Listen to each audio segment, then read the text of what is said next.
How did a former Army player, captain, and coach, who alums started a petition to fire after just 3 years at Duke, go on to be arguably the greatest coach ever? Well, to start, he had to have a team, a squad that broke through and set the tone for the 5 championships to come.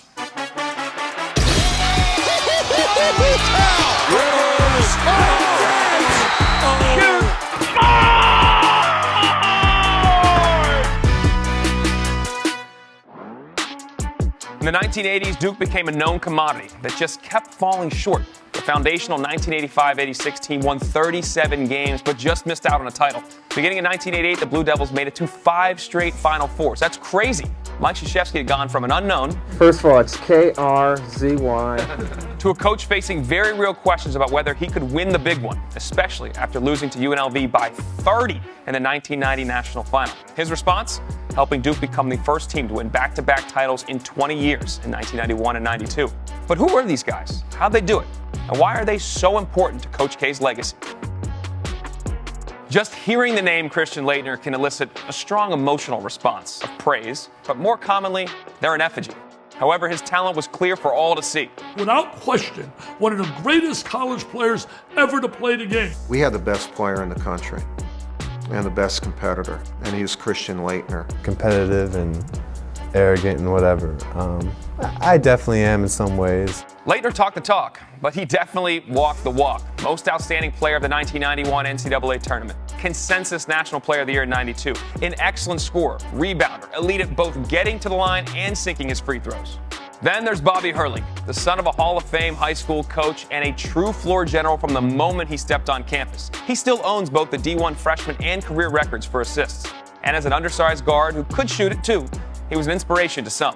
I was all in on Bobby Hurley because I identified with him. Smaller than the average white guard who could ball. You know, I was like, I got to be that guy if I'm going anywhere. Rounding out the big 3 was a guy who'd go on to make 7 NBA All-Star teams. What the heck did he see in Duke? Coach K, he's right now, he's young and he's hot and he's hungry. That'll tell you how long ago the early 90s were. So maybe you need a refresher on Grant Hill's game too. The guy was LeBron before LeBron in terms of his skill set. Hill finished his career as the first player in ACC history to have more than 1,900 points, 700 rebounds, 400 assists, 200 steals, and 100 blocks. And he totally transformed how Duke played. In retrospect, you could call these Duke teams analytics darlings. The 89-90 team mastered drawing fouls and made 888 from the charity stripe. That's the most in a season in men's D1 history. But that team's slow pace ultimately failed on the biggest stage, and that title game rout by the appropriately named Runnin' Rebels from UNLV. They're awesome, baby! They're awesome! In 1990, Coach K modernized Duke's offense and embraced 2 things. First, pace. Last year, we slowed the ball down a lot more. This year, everything is up tempo, and the fans really like it, and we really like the style that we're playing right now. I think it suits our personnel, so we're really looking forward to this year. And second, the point forward. We had Brian Davis, Thomas Hill, Grant. We had guys in the wings that could really run, and even Christian was really mobile for a big guy. But I think Grant really was the difference maker and made us, a whole different team. 6'8" point guard. Definitely caused a lot of difficult matchups for other teams, and also gives Bobby Hurley a breather, which definitely needed. The 91-92 team was notably efficient, leading the nation with 53.6% field goal percentage, including 43% from 3 as a team. Just so many weapons. All told, the Blue Devils of this era scored about 90 points per game and only gave up around 75, thanks to a stingy man-to-man defense, which became their calling card. We'll get to that iconic Laettner shot eventually, but it's not this group's defining moment. Lost a bit to time and to Duke's later dominance is just how incredible UNLV was. The Runnin' Rebels were loaded with future NBA talent. Larry Johnson, the Plastic Man, Stacey Augmon, Greg Anthony, Jerry Tarkanian's squad seemed unbeatable.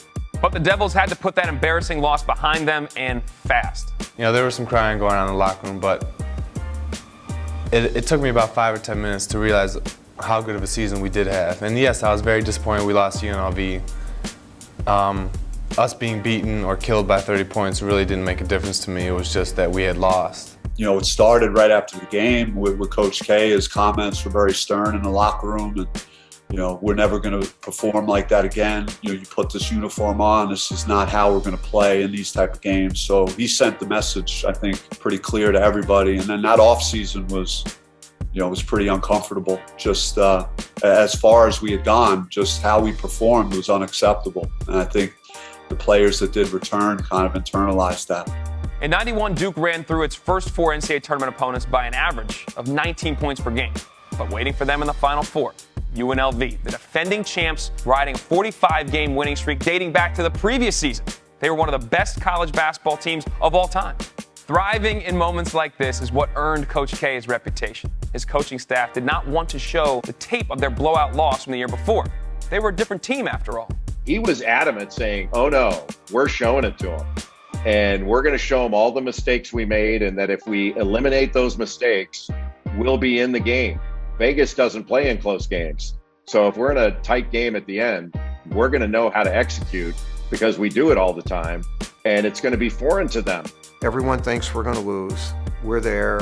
We should be happy. We're not going to be happy. So we're not going to rationalize. It's not going to be acceptable.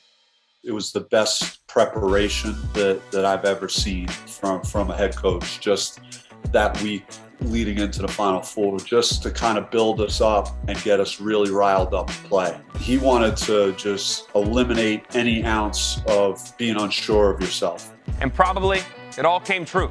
Duke was down 5 with less than 2.5 minutes remaining, but the Devils made the clutch shots and got big stops down the stretch to pull out a shocking 79-77 win, snapping the 4th longest winning streak in men's D1 history as a 9.5-point underdog. For them to come back the next year when everyone thought it was a foregone conclusion that this is going to be a 30-point game on the way to the back-to-back title for UNLV, it was almost like a surreal experience that this Duke team was hanging around against this juggernaut UNLV. And when they won that game, I think everyone was like, what did we just witness? I mean, what's going on here? What world are we living in? However, much like the U.S. Olympic hockey team beating the seemingly invincible Russians in 1980, this was a semifinal. The job was not done. Coach K refocused his squad, and 2 nights later, they beat Kansas in the final 72-65. As the Blue Devils rebound, the lob to Grant. One-handed stop from Grant. What a play! It's a different feeling when, the ultimate game is won. And I remember as the clock was winding down, Coach K turned around to the bench and just screamed, national champions. And it was just it was like reaching the summit. It's hard to fathom, but before 1991, Duke wasn't really the villain of college basketball. They hadn't actually won anything yet. UNLV the year before was the villain. People were hoping they might lose to some, I guess, because I felt it in the building as we were taking control of the game and getting closer to winning. Like the whole building in Indianapolis shifted towards us, and then to go on and win, everyone liked us. And then all of a sudden next year it was, a lot of people wanted to see us fail. Winning will do that. Some Duke players, like Danny Ferry, may have been villains before this era, but none of them were Christian Laettner. And now, Laettner was all the things people already thought about him, and a champion too. I would rather win a lot of basketball games and be very intense than be everyone's best friend. There's a reason a 30 for 30 named I Hate Christian Laettner exists. Laettner's views on friendship didn't just apply to opponents either. Laettner could be pretty hard on his teammates when they didn't do what he thought he should do. He was pretty blunt, especially with Hurley. It was 2 guys who were pretty stubborn. He felt like it was his responsibility to some degree to get the most out of me and to not allow me to play below my standards. So he was constantly checking me on that. There was some conflict there, and I think conflict isn't a bad thing all the time. Again, I think it keeps that accountability quotient pretty good. Laettner may have not cared about endearing himself to people, but that doesn't mean he wasn't beloved by some. Just wait till Christian Laettner. We're jumping over there for Christian Laettner. As Duke rose to national prominence, the bad boy who taunted and later stomped on opponents on the court became a pop culture icon. His looks inspired the kind of insecurity in rival fans that made them lob baseless chants about his sexuality at him during road games. But despite it all, the Blue Devils kept winning, a then school record 17 straight wins before their first loss, to be precise. Much of that can be attributed to Coach K's perspective. Coach K really managed us well that year. I don't think he really had his foot on the gas till we got into conference play in terms of ramping things up. people overemphasize how many people wanted us to lose, because during that next decade, people would do surveys. Who's the most hated team? Duke. Who's the most loved team? Duke. Much to the haters' chagrin, Duke cruised to the ACC regular season and tournament titles and returned to Elite Eight yet again. But the run looked likely to end in shocking fashion after Kentucky's Sean Woods banked in a shot, leaving the Blue Devils down 1 point in overtime with 2.1 seconds left and the length of the floor to go. I don't think this is meant to be. That's your first, reaction. You go sit and you're like, wow, we don't have enough time, and you start, your mind's really racing. And Coach K just kind of tried to get everyone in the moment as much as he could. Coach K snapped him out of it pretty quick. I mean, he got in the huddle and basically said, "We're going to win, and here's how we're going to do it." I'm not sure I believed it, but because I'm their leader, I had to say it. And he, asked Grant Hill, "Can you make a full court pass?" Yeah, I can make the pass. And then he asked Christian, "Can you make the shot?" Then he says, "Coach, if Grant throws a good pass, I'll catch it." Right before the ref handed Grant the ball, I said to myself, I don't have to rush. It's 2.1 seconds. Bobby Hurley up the floor with Laettner. They throw at the left of the floor. Laettner catches, comes down, dribbles, shoots, scores! Christian Laettner has hit the bucket at the buzzer! Duke had practiced that play. They'd even run it at a game against Wake Forest, where Hill's pass carried Laettner out of bounds after the catch. But on this night, when Laettner had put up one of the most ridiculous stat lines ever, of course he'd cap off the basketball equivalent of a perfect game. A lot of people remember where they were when Laettner hit that shot, myself included. I was 9 years old, watching on a top bunk, which my brother promptly pulled me off and pummeled me in frustration, for no reason. We were on the Duke hate train in my house. We called them the Choir Boys. But love them or hate them, they were moving on to their 6th Final Four in 7 years. There, Coach K dispatched his college coach and mentor, Bobby Knight's Indiana team, setting up a rematch with the cultural phenomenon that was the Fab Five. Duke beat them earlier in the year in overtime at Chrysler Arena in Michigan. I mentioned the Choir Boys. Well, I love Michigan. Black socks, baggy shorts, and ballers. Chris Webber, Juwan Howard, Jimmy King, Ray Jackson, and of course, Jalen Rose. I wanted to be Jalen, and with my name being one letter off, people used to joke about that.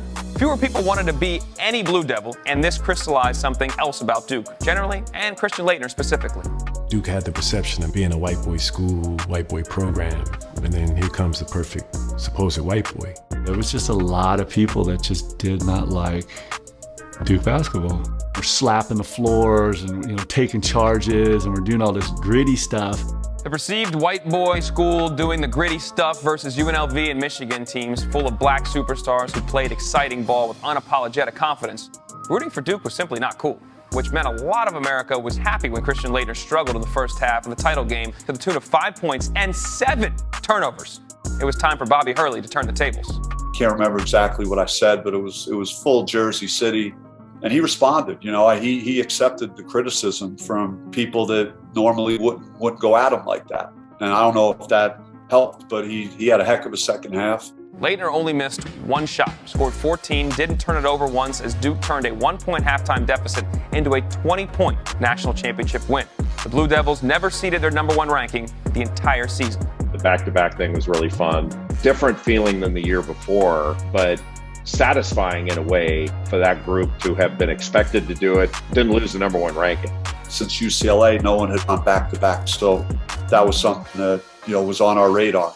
We wanted to differentiate ourselves from others from the past, let people know, hey, this is an all-time team just based on what we're able to accomplish for 2 years. These 91 and 92 teams cemented their legacies in basketball history, but also set a standard for Duke basketball going forward. We weren't competing against necessarily Maryland or Carolina. We were always competing against 91, 92. That's so sick of hearing about those guys because Coach K would always, well, Laettner would do this and Grant Hill would do that. And we're like, you know what, forget those guys. Let's go do it. Battier and others went and did it. But being first matters. Setting the standard matters. And those back-to-back title teams were the base on which Coach K built his Duke dynasty. He's been at the summit of the sport ever since. He's the GOAT in my eyes. And once I tell you the rest of the story, I think you'll agree. Thanks for watching ESPN on YouTube. For live streaming sports and premium content, subscribe to ESPN Plus right now.